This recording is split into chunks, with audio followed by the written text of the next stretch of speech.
Simon commission ബഹിഷ്കരണ സമരത്തിന്റെ രക്തസാക്ഷിയായ പ്രമുഖ നേതാവ്?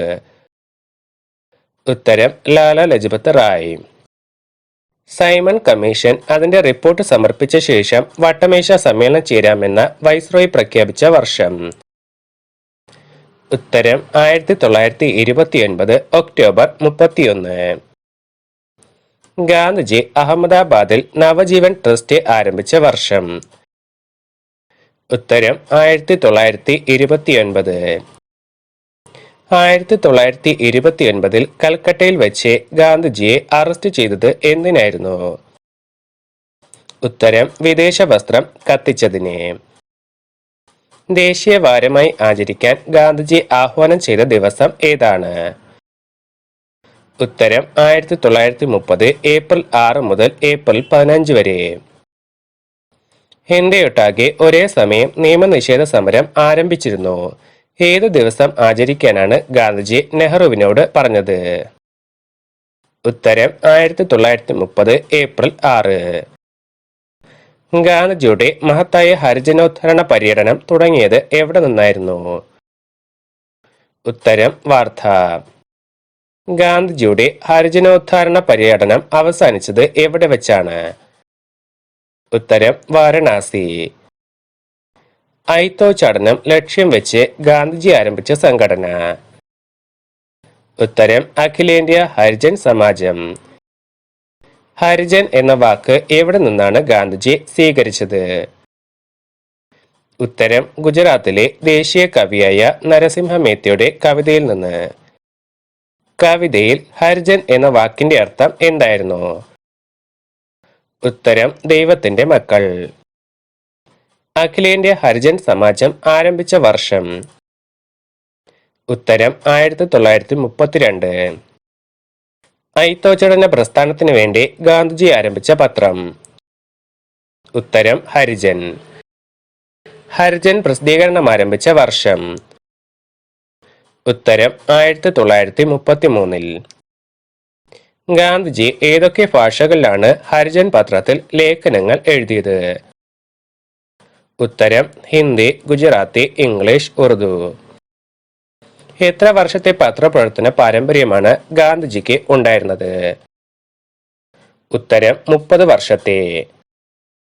ഗാന്ധിജി ഇന്ത്യൻ നാഷണൽ കോൺഗ്രസിൽ നിന്നും രാജിവെച്ചത് എന്നാണ്? ഉത്തരം 1934. ഗാന്ധിജി തന്റെ പ്രവർത്തനങ്ങൾക്ക് സ്വീകരിച്ച മാതൃക എന്തായിരുന്നു? ഉത്തരം ആശ്രമ ജീവിതം. ഗാന്ധിജി സേവാഗ്രാം ആശ്രമം സ്ഥാപിച്ചത് എന്നാണ്? ഉത്തരം 1935 ഒക്ടോബർ 22. സേവാഗ്രാം ആശ്രമം എവിടെയാണ് സ്ഥിതി ചെയ്യുന്നത്? ഉത്തരം മഹാരാഷ്ട്രയിലെ വാർധയിൽ. ഗാന്ധിജി ആരംഭിച്ച അടിസ്ഥാന വിദ്യാഭ്യാസ പദ്ധതി ഏതായിരുന്നു? ഉത്തരം വാർധ പദ്ധതി. ഗാന്ധിജി ആദ്യമായി ഹിമാലയൻ അബദ്ധം എന്ന പ്രയോഗം പറഞ്ഞത് എവിടെ വെച്ചാണ്? ഉത്തരം നാദിയാഡ്.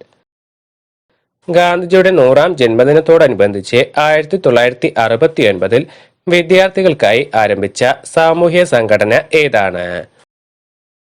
ഉത്തരം നാഷണൽ സർവീസ് സ്കീം. ഖാദി ഉൽപാദനത്തിനായുള്ള ചർക്ക എവിടെ നിന്നാണ് ഗാന്ധിജി കണ്ടെത്തിയത്? ഉത്തരം ബറോഡയിലെ ബീജാപൂരിൽ നിന്ന്. ചർക്ക കണ്ടെത്തി ഗാന്ധിജിക്ക് സമ്മാനിച്ചത് ആരായിരുന്നു?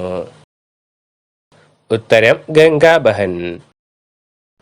ഭാരതീയർ ഗാന്ധിജിയെ സ്നേഹ ബഹുമാനത്തോടെ വിളിച്ചിരുന്ന പേര് എന്തായിരുന്നു?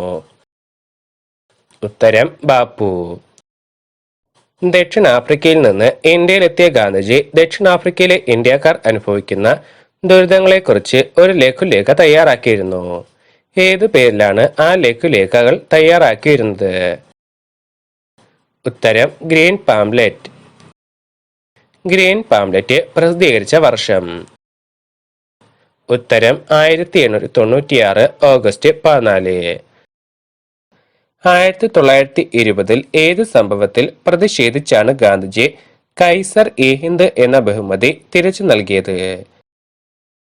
ഉത്തരം ജാലിയൻ വാലാബാഗ് കൂട്ടക്കൊലയിൽ പ്രതിഷേധിച്ച്. അവസാനം വരെ ഉറച്ചു നിൽക്കുക, സഹനമാണ് നമുക്കുള്ള പരിഹാരം. ഗാന്ധിജി ദക്ഷിണാഫ്രിക്കയിലെ ഏത് ജയിലിൽ നിന്നാണ് ഈ സന്ദേശം ജനങ്ങൾക്ക് അയച്ചത്? ഉത്തരം വോൾക്രസ്റ്റ്.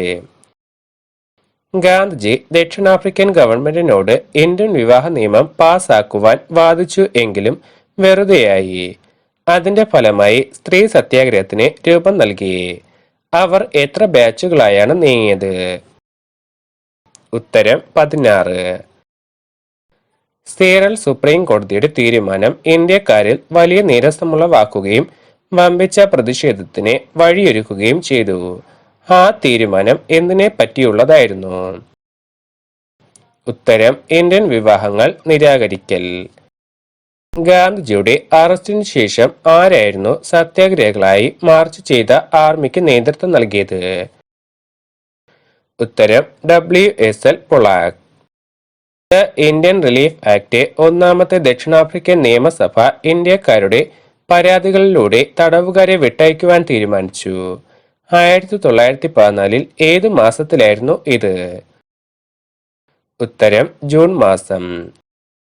ദക്ഷിണാഫ്രിക്കയിലെ സമര പരിപാടിയുടെ പര്യവസാന ശേഷം ഗാന്ധിജി ഇംഗ്ലണ്ട് വഴി ഇന്ത്യയിലേക്ക് കപ്പൽ കയറി. സഹയാത്രികർ ആരൊക്കെയായിരുന്നു? ഉത്തരം H. കലൻബക്ക്, കസ്തൂർബ. ജർമ്മൻകാരനായിരുന്ന കലൻബക്കും ഗാന്ധിജിയും സുഹൃത്തുക്കളായത് എവിടെ വെച്ചാണ്? ഉത്തരം ദക്ഷിണാഫ്രിക്ക. ഗാന്ധിജി മൂന്നാമതായി ദക്ഷിണാഫ്രിക്കയിൽ പോയ വർഷം? ഉത്തരം 1902 നവംബർ 20. മൂന്നാം തവണ ഗാന്ധിജി ദക്ഷിണാഫ്രിക്കയിൽ എത്തിയപ്പോൾ അദ്ദേഹത്തോടൊപ്പം ഉണ്ടായിരുന്ന പ്രമുഖ വ്യക്തി ആരാണ്? ഉത്തരം മകൻലാൽ ഗാന്ധി. ഗാന്ധിജിയുടെ ആദ്യത്തെ സത്യാഗ്രഹം എന്തിനു വേണ്ടിയായിരുന്നു? ഉത്തരം ദക്ഷിണാഫ്രിക്കയിലെ വർണ്ണവിവേചനത്തിനെതിരെ. ഗാന്ധിജി സഹന സമര മുന്നണി രൂപീകരിച്ച വർഷം? ഉത്തരം 1906. ദക്ഷിണാഫ്രിക്കയിലെ ഏത് നിയമവുമായി ബന്ധപ്പെട്ട പ്രതിരോധ സമരത്തിലാണ് പിന്നീട് സത്യാഗ്രഹം എന്ന പേരിൽ പ്രശസ്തമായ തന്റെ സമരരീതി ഗാന്ധിജി ആദ്യമായി പ്രയോഗിച്ചത്? ഉത്തരം ഏഷ്യാറ്റിക് നിയമ ഭേദഗതി. ഗാന്ധിജിക്ക് ട്രാൻസ്വാളിൽ പ്രവേശിക്കാനുള്ള പെർമിറ്റ് ഉണ്ടായിരുന്നിട്ടും ആരാണ് ഗാന്ധിജിയുടെ പെർമിറ്റിനെ തള്ളിക്കളഞ്ഞത്? ഉത്തരം ഏഷ്യാറ്റിക് ഡിപ്പാർട്ട്മെന്റ്. ഗാന്ധിജിയുടെ അഭിപ്രായത്തിൽ ആദ്യത്തെ ഗുണഭോക്താവ് ആരായിരിക്കണം? ഉത്തരം സമൂഹത്തിലെ ഏറ്റവും ദുർബലൻ. സത്യാഗ്രഹ സമരങ്ങൾക്ക് കൂടുതൽ സമയം കണ്ടെത്താനായി ഗാന്ധിജി തന്റെ വക്കീൽ പ്രാക്ടീസ് ഉപേക്ഷിച്ചത് ഏത് വർഷമാണ്? ഉത്തരം 1910. ഗാന്ധിജി പ്രാക്ടീസ് അവസാനിപ്പിച്ചപ്പോൾ അദ്ദേഹത്തിന്റെ വാർഷിക വരുമാനം എത്രയായിരുന്നു? ഉത്തരം 5000 മുതൽ 6000 പൗണ്ട് വരെ. ഗാന്ധിജിയുടെ ദക്ഷിണാഫ്രിക്കൻ ജീവിതത്തിൽ ക്രൈസ്തവ മിത്രങ്ങളിൽ കുടുംബാംഗത്തെ പോലെ ബന്ധപ്പെട്ടിരുന്ന ദക്ഷിണാഫ്രിക്കയിലെ ജനറൽ മിഷന്റെ തലവനായ വ്യക്തി ആരാണ്? ഉത്തരം സ്പെൻസർ വാൾട്ടൺ. ദക്ഷിണാഫ്രിക്കയിൽ വർണ്ണവിവേചനം അവസാനിപ്പിച്ച് ഇന്ത്യൻ റിലീഫ് ആക്ട് നിലവിൽ വന്നത് എന്നായിരുന്നു? ഉത്തരം 1914 ജൂലൈ 1. ഇന്ത്യൻ റിലീഫ് ആക്ട് നിലവിൽ വന്ന വർഷം? ഉത്തരം 1914 ജൂലൈ 1. ഗാന്ധിജി 1914 ദക്ഷിണാഫ്രിക്കയിലെ ജീവിതം അവസാനിപ്പിച്ച് എങ്ങോട്ടാണ് പോയത്? ഉത്തരം ഇംഗ്ലണ്ടിലേക്ക്. ഗാന്ധിജി ഇന്ത്യയിലേക്ക് മടങ്ങുന്നതുവരെ ട്രാൻസ്വാൾ ബ്രിട്ടീഷ് ഇന്ത്യൻ അസോസിയേഷനിൽ വഹിച്ചിരുന്ന പദവി എന്താണ്? ഉത്തരം ഓണററി സെക്രട്ടറിയും ലീഗൽ അഡ്വൈസറും. ഗാന്ധിജി ഏത് ഇന്ത്യൻ മാസികയിലാണ് ആദ്യമായി ദക്ഷിണാഫ്രിക്കയിലെ ഇന്ത്യക്കാരുടെ പ്രശ്നങ്ങളെപ്പറ്റി എഴുതിയത്? ഉത്തരം ദ പയനിയർ. ദക്ഷിണാഫ്രിക്കയിൽ വെച്ച് ഗാന്ധിജിയെ ബഹുമാനത്തോടെയും സ്നേഹത്തോടെയും വിളിച്ചിരുന്ന പേര് എന്തായിരുന്നു? ഉത്തരം ഭായ്. ദക്ഷിണാഫ്രിക്കയിൽ നിന്നും ഗാന്ധിജി മടക്കയാത്ര നടത്തിയ കപ്പൽ? ഉത്തരം എസ് എസ് പൈഗോള എന്ന യാത്രാക്കപ്പൽ.